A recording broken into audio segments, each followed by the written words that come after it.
Hi, I'm Baldur, and this is the Conducting Coaching Podcast, where we talk about conducting from the inside. We're talking today with Leyla Günes from Intermusica, who happens to be the best artist manager in the world. Thanks for talking to us, Leila. No problem. Now listen, the reason why we talk is we wanted to share some info with younger conductors about artist managers and, insights into the music business and in the kind of world they will be operating in. Mm-hmm. So, can we maybe start off by just explaining quickly, you work for Intermusica, like what your job is? Sure. So I am an artist manager at Intermusica. We have several managers in the department, and we all have our own lists. With some artists, there might be two managers sharing them for various reasons. But each manager will have, if they're full-time, between, 8 and 12 artists, perhaps, that they work with. And they will also work with an assistant on those artists. And my job as the manager is to work with the artist to plot out where they want their career to go in all senses, and bearing in mind that the artists might range from the age of 20 to the age of 80. That wish list looks different every time, and they might be based in the States or they might be based in Poland. So again, their immediate frame of reference is different every time.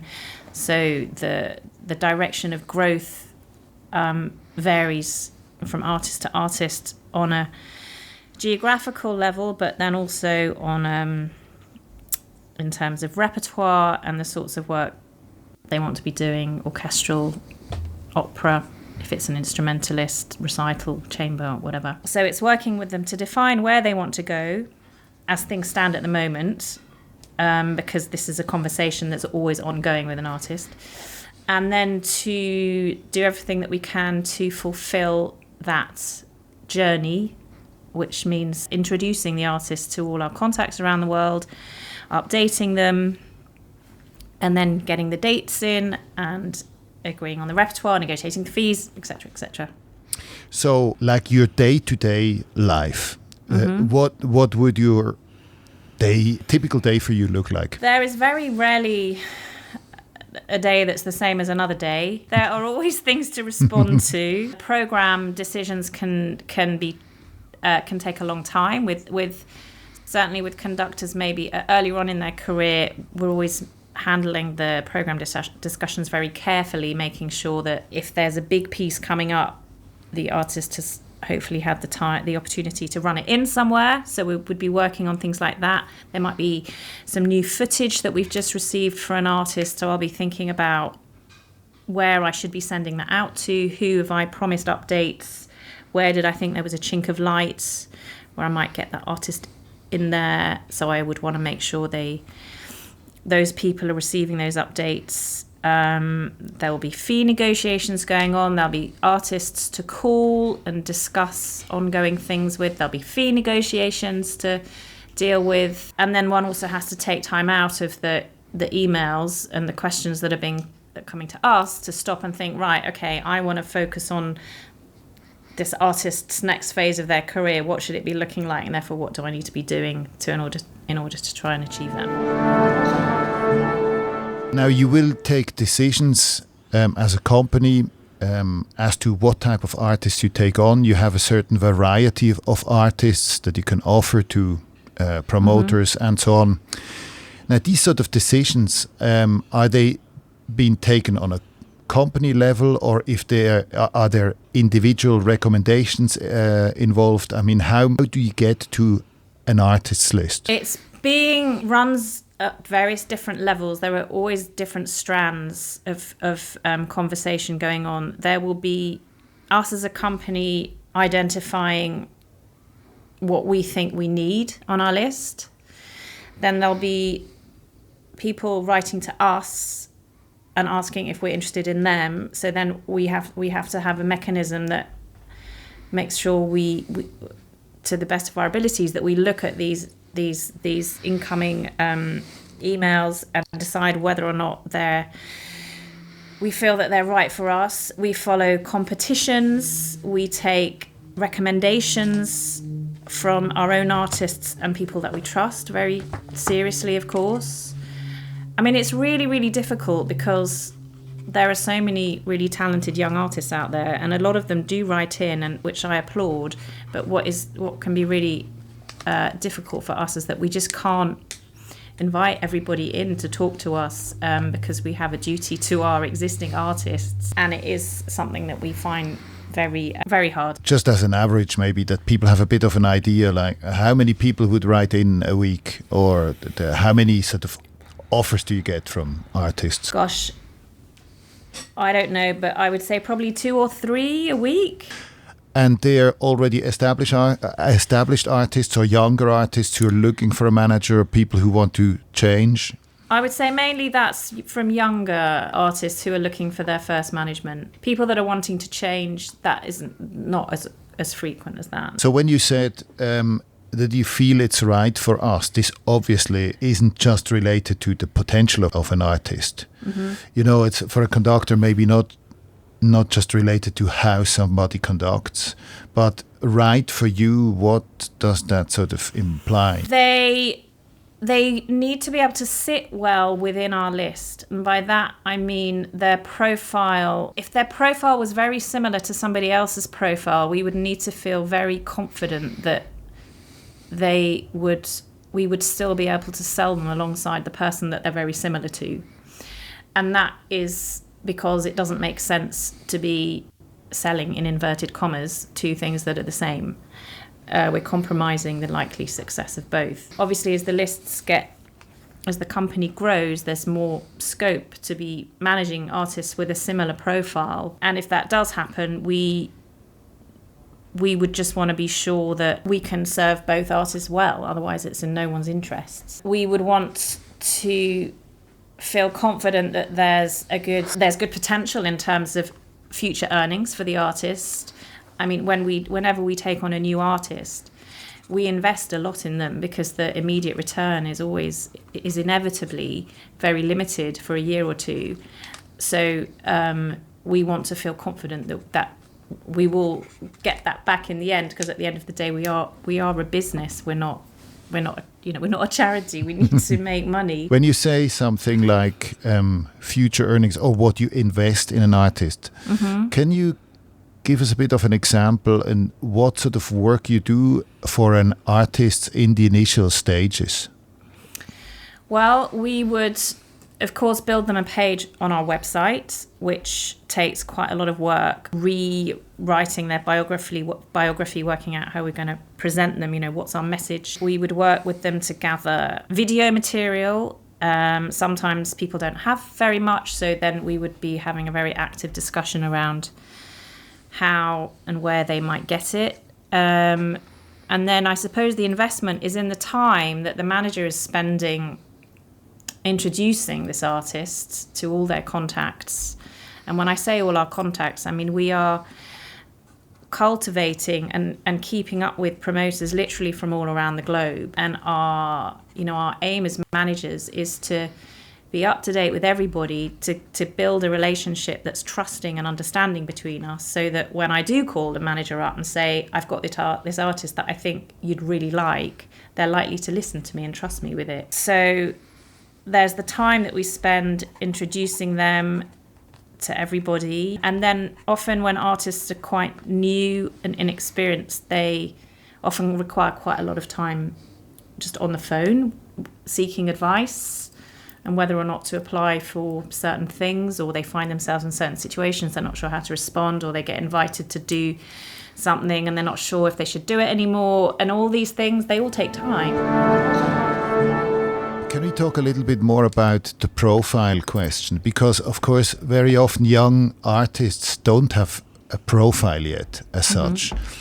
What makes the profile of a young artist, or how do you sort of get to know the specifics of somebody who's just started out? What I always try and explain to a new artist is that I ask them in a way to put themselves in my shoes And as a manager, need to be able to tell a little story about the artist. And maybe the story is that they had an amazing opportunity when they jumped in for somebody, and then that suddenly led to something, and that's the story. Or the story might be that they won a conducting competition.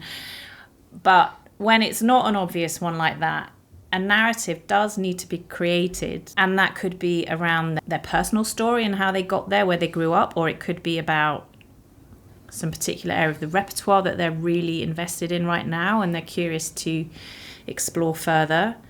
But there needs to be something that isn't just, there is this really talented conductor who's really musical and great on the podium, because that isn't enough. There needs to be something that makes the manager of the orchestra remember the conversation and feel inclined to look them up. Does that answer your question? Yes. This is very interesting, because that's exactly often what one doesn't understand, because the focus in education is often on completely different things, and so that perspective from the outside, I think, is very, very important, Yeah. Because sometimes I feel that young conductors, they don't know what to do. In a sense, they say like, okay, if I go too much in one direction, will this put me out of business? Or if I have a too clear profile, is that something negative? Or if it's the other way around, so it's good to know that this story is important. Yeah. And also I would say, the profile might be something now, but in 5 years' time, it will be something else. And you play a part in the move from one to the other. So it's better to have a profile than just to be a vague beige person that's good at conducting. Now, in the let's say you become interested in someone, what is the next step? We would always want to see them live. And of course, that can be tricky when people are approaching you from afar.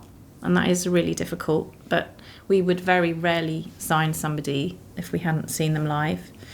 We would seek out feedback from trusted orchestra managements where they've been, or other artists that they've worked with. And we would want to spend time with them in order to be sure that we have a shared understanding, that we feel that we can work together, because it's a very close relationship an artist has with a manager. And if fundamentally you feel like you're going to wind each other up, or you're not going to see eye to eye, then there's no point trying to work together.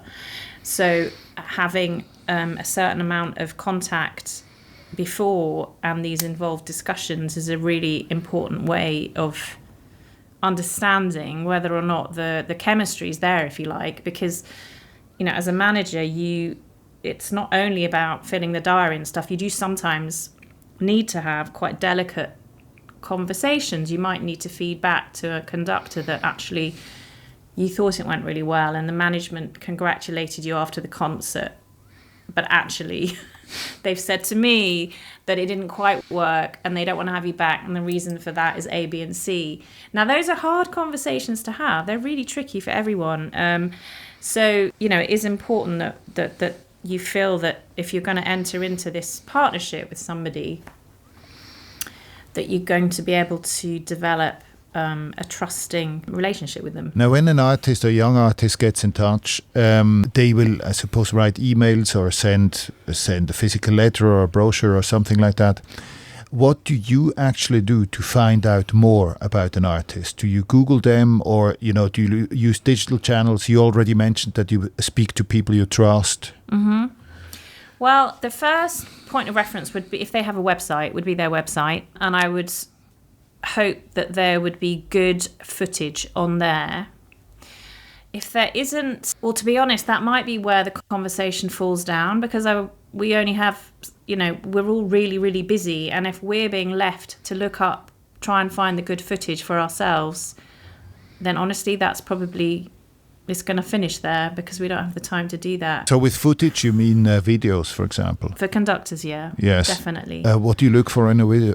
Obviously, to a certain extent, it's an objective question, isn't it, whether you like somebody's conducting. We look for a sense of authority in their stature and the way they're communicating with the players. Are they staring at their score, or are they looking into the eyes of the players. Yeah, I mean, it's only part of it, obviously, and it's difficult on video, but it's better than nothing, obviously. But different managers have different tastes, so, and we're well aware of that. But if we are not convinced because we feel that there isn't enough command in their presence, or if the orchestra's all over the place, if another red flag would be if someone sends us some footage and it's terrible, the orchestra's terrible.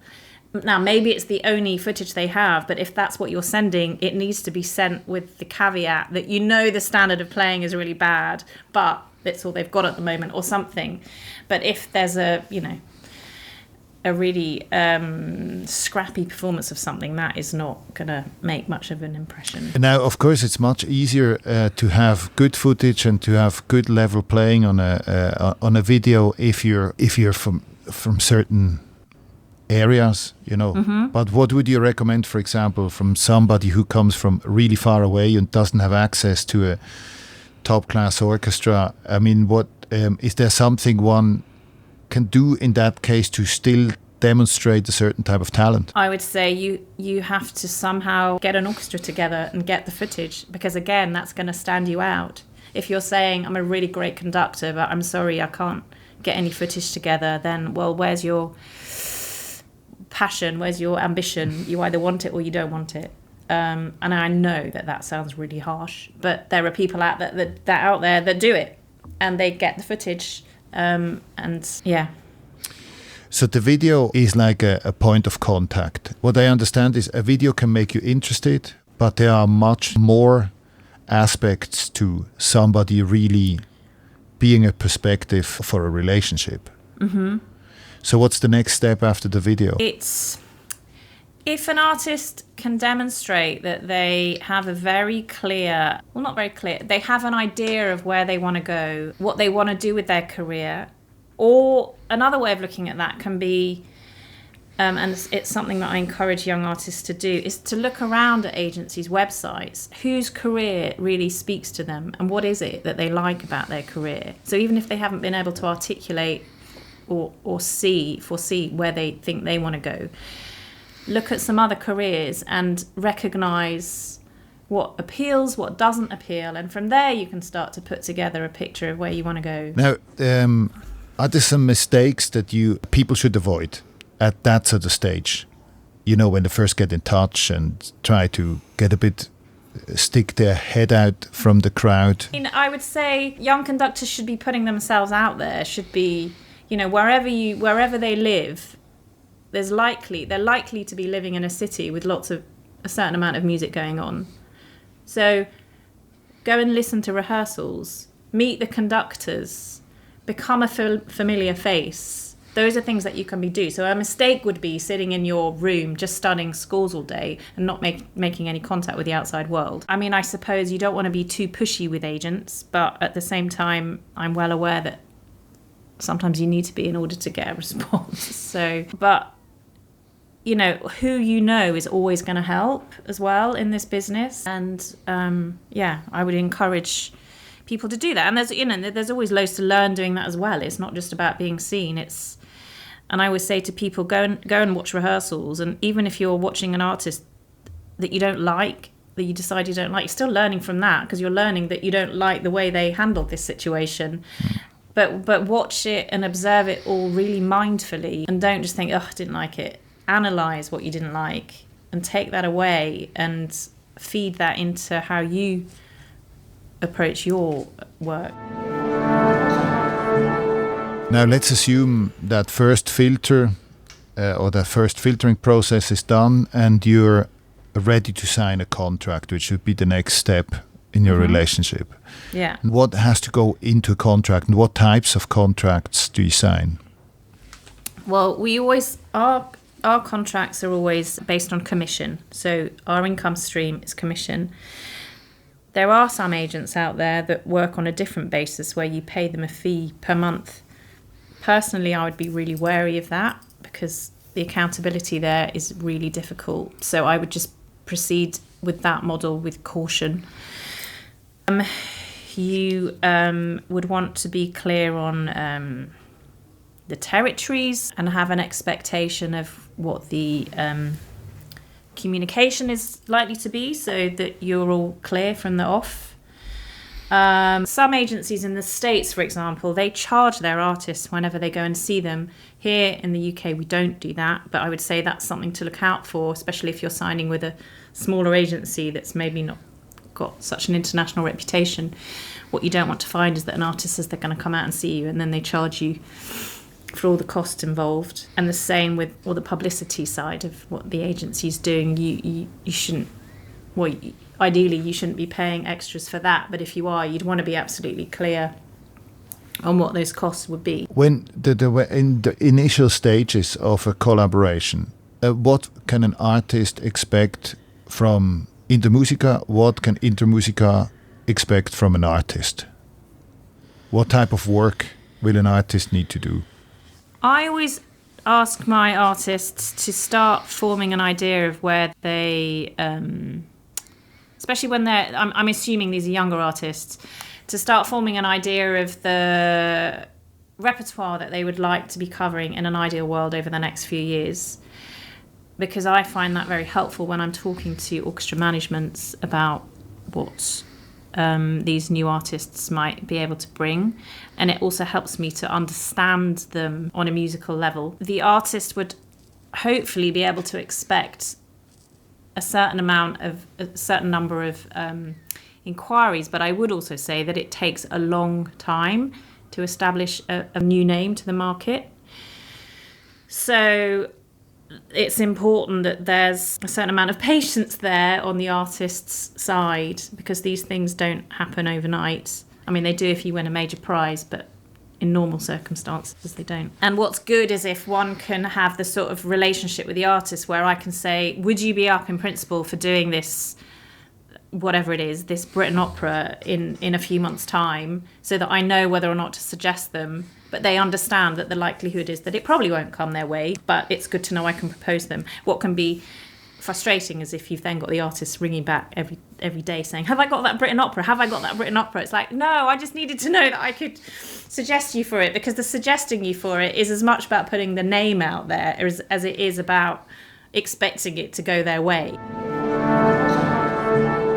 When you speak or when you represent the artists with orchestra managers, promoters and so on, when you have these conversations with people who are actually booking conductors, do you see some changes over the years, or do you see the business the focusing on certain aspects or trends that you can see? Well, there's the obvious one, which is the gender balance that some places are putting their mind to. So there are lots of conversations, lots of managers that will ask us who our new female conductors are. That's just how it is, and that's because they've got a remit often to increase the number of female conductors. There is more of an appetite, I'd say, for conductors that are more collaborative and less old-fashioned maestro types. There is, in most places, a desire for conductors that can bring something a bit interesting to their program.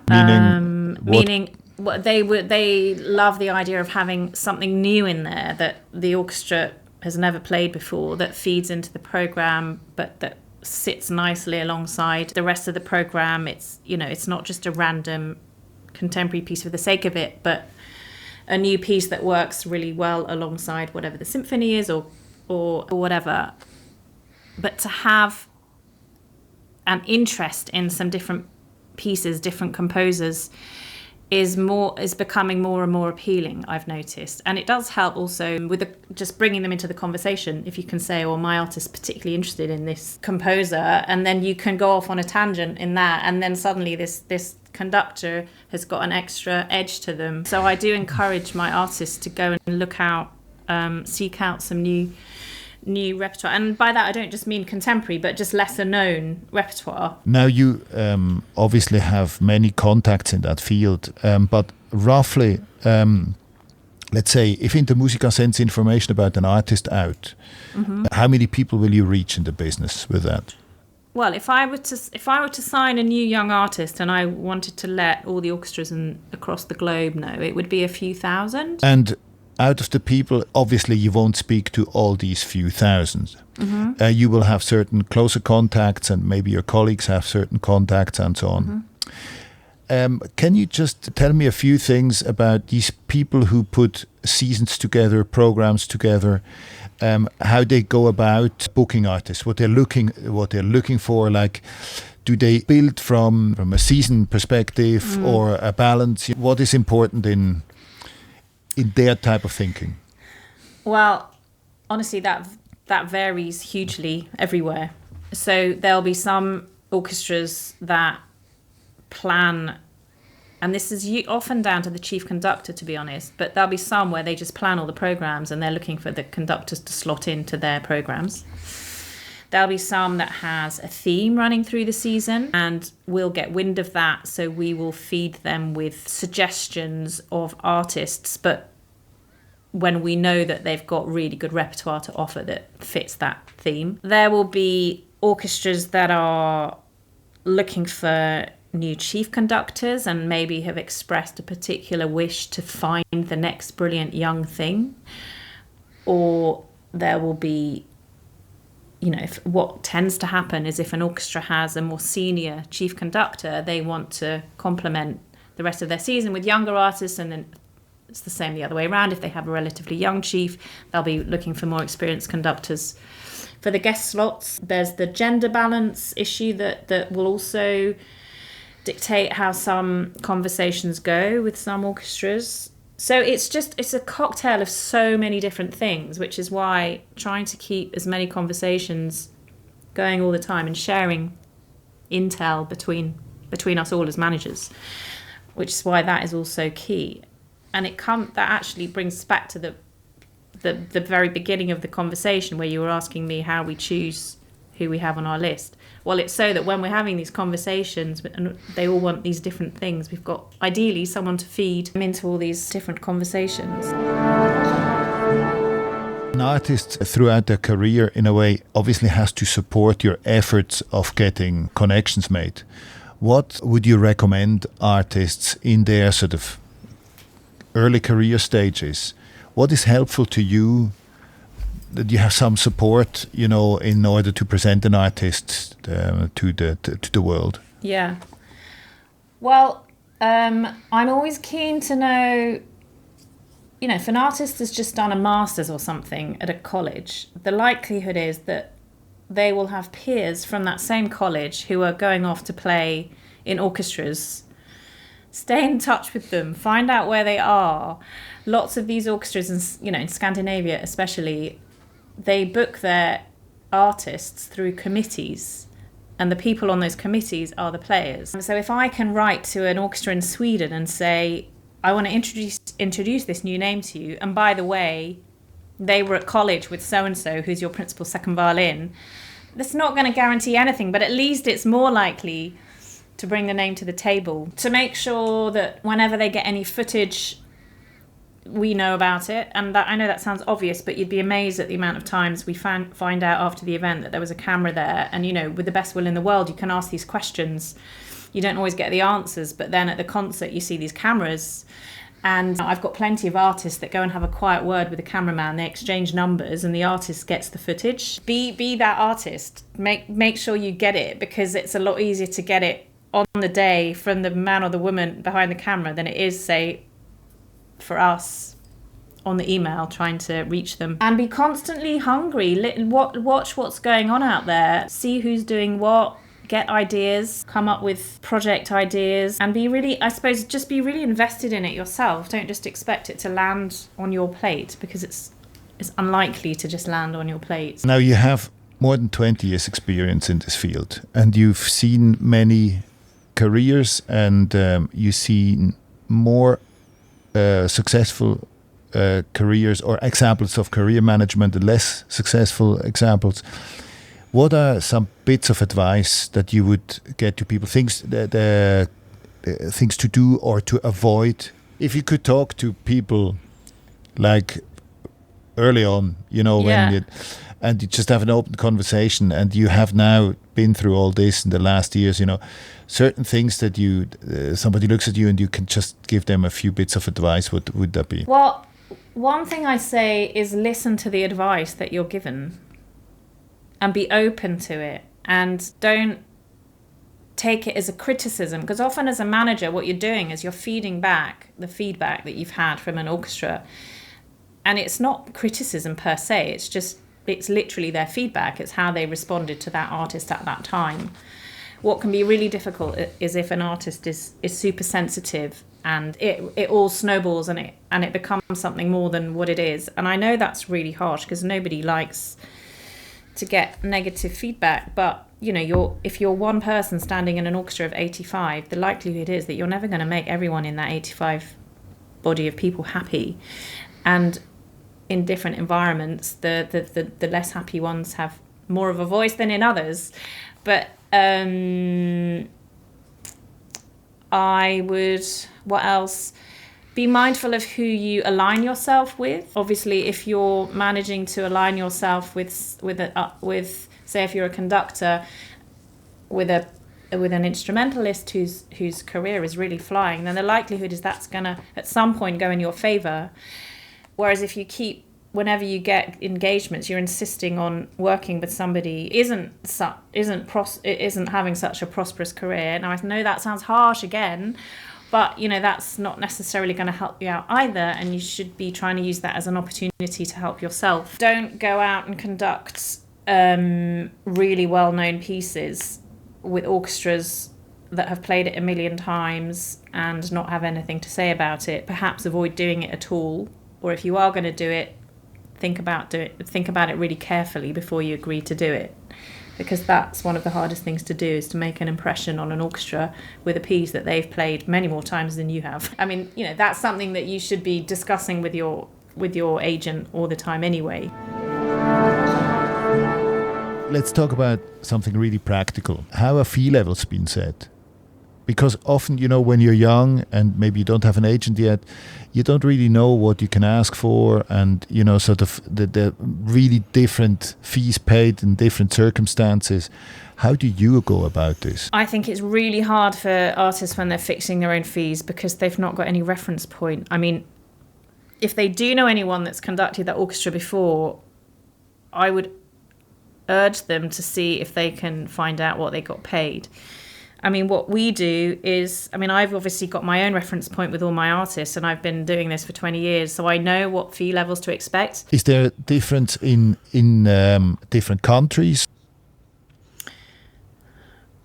There's differences between countries, and then within countries you'll have, for example, like in Germany, say you've got the radio orchestras, they'll have a certain level of fee that would be expected. The other orchestras would have a different level of fee. There's an anomaly between whether or not they give you an all-inclusive fee or if they pay you travel and accommodation. Some might pay one and not the other. Some will pay both. Some will refuse to pay any because they're not allowed to by law. And it's a real mix. It's very varied. What you find with young conductors is often that an orchestra will have a very limited budget, and they'll say that this is a debut spot and they've only allocated a certain amount. So that will be at a very different rate to their normal subscription series. Apart from, you're setting fees, you're getting people in touch with the music business, promoters and so on, what other services can one expect of an agency? What kind of paperwork, administrative aspects, what comes into a conducting career? Well, the assistant that the manager works with, the assistant would be supporting the artist in, let's say, navigating their way through visa processes, which depending on the country can be more onerous than others.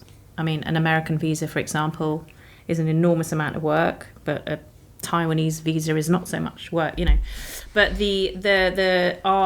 we as a team here keep up to date with all the information regarding all these processes. So what the artists can expect from us is a level of expertise. We won't necessarily do the application for them, but we know what needs to be done, and we'll give them all the instructions that they need. We obviously have a wide frame of reference amongst all our artists, and so can often help advise on certain things, like, I don't know, best parts of town to stay in, or whether this orchestra is particularly tricky or easy, or, you know, those sorts of the insider intel. And the assistant would also be the go-between with the artists for sorting out things like rehearsal orders, string sizes, whether or not parts are bowed and numbered and all that kind of stuff. So that generally the artist wouldn't need to be in touch with the orchestral management. They would just be talking to the assistant